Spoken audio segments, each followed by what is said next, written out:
Igbákejì ààrẹ tẹ́lẹ̀ lórílẹ̀‐èdè Nàìjíríà Alhaji Atiku Abubakar tó ṣe igbákejì ààrẹ láàrin ọdún 1999 sọ́dún 2007 tó tún jẹ́ olùdíje fún ipò ààrẹ láàrin ọdún 2019 àti ọdún 2023 lábẹ́ ẹgbẹ́ òṣèlú People's Democratic Party PDP yan Alhaji Atiku Abubakar. Ó mà ti sọ̀rọ̀ ó ti tú àṣírí ńlá nípa igbákejì ààrẹ orílẹ̀-èdè Nàìjíríà sẹ́nitọ̀ Kashim Shettima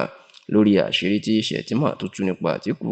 tí Atiku sì ti jẹ́ kó di mọ̀ pé ní ilẹ̀ Haúsá táwọn ti wá ó ní àwọn máa ń bọ̀wọ̀ fún àgbà ní bí àgbàlagbà bá sọ̀rọ̀ ọmọdé ò gbọdọ̀ gbéná wojú ẹ̀ tó sì ní ìwà tí igbákejì ààrẹ hù ó ní ìwà àìlẹ́kọ̀ọ́ gidi ó ní ọkùnrin náà ló hù sí òun. Ǹjẹ́ kí ló fa ọ̀rọ̀ tí Atiku Abubakar tó fi ń fún igbákejì ti ààrẹ Bọ́lá Ahmed Tinubu lésì? Ó mà ní ọ̀rọ̀ kan tí wọ́n ní Shettima tí ó sọ nípa Alhaji Atiku Abubakar tó jẹ́ orogún ọ̀gá orogún Tinubu ní òṣèlú láìpẹ́ yìí. Nínú ọ̀rọ̀ náà ó ní wọ́n ní Shettima ló ti jẹ́ kó di mímọ̀ wípé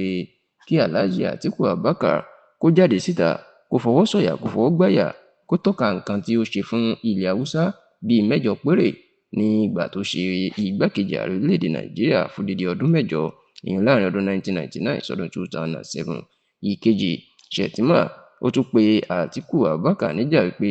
nígbà tó wà ní ipò igbákejì ààrẹ orílẹ̀-èdè Nàìjíríà yàtọ̀ sí pé kó dárúkọ nǹkan 8 tó ṣe fún ilẹ̀ Haúsá ó ní kó tún tọ́ka sí àwọn èèyàn tí ó sọ dèèyàn tàbí fi gbé dìde pẹ̀lú ipò ẹ̀ pàápàá láti ilẹ̀ Haúsá tí àwọn ti wá.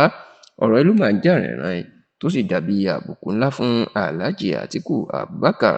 Ṣùgbọ́n Alhaji Atiku Abubakar gẹ́gẹ́ báwọn àgbà ṣe ní ìsọ̀rọ̀ ní ìgbésí òun náà ó mà ti fún Shettima tó jẹ́ gómìnà tẹ́lẹ̀ ní ìpínlẹ̀ Borno ó ti fún un lésì ọ̀rọ̀ ẹ̀ o nínú ọ̀rọ̀ tí Atiku sọ lásìkò tó ń ṣe ìfọ̀rọ̀wérọ̀ pẹ̀lú iléeṣẹ́ ìròyìn Haúsá kan tí wọ́n ń pè ní GTA Hausa Podcast. Ìní Atiku tí òun fúnra ẹ̀ jẹ́ gómìnà tẹ́lẹ̀ ní ìpínlẹ̀ Adamawa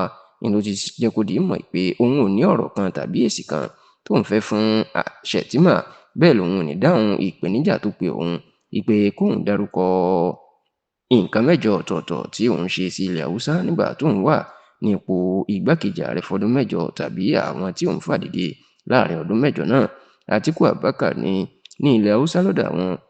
ọmọdé kì í bá àgbàlagbà kì í pè níjà tàbí sọ̀kò ọ̀rọ̀ sí tàbí gbéná wojú ẹ̀ ó ní ṣùgbọ́n èyí tí Shettima tó ṣe fóun yìí ó ní ó ti fi hàn gẹ́gẹ́ bí aláìlẹ́kọ̀ọ́ àti aláìnítẹríba fágbà ó ní nítorí pé yàtọ̀ sí ọjọ́ orí gbogbo nǹkan ni lòun fi jù lọ láyé yálà nínú òṣèlú ni tàbí nídìí káwọn gbé nǹkan rere ṣe.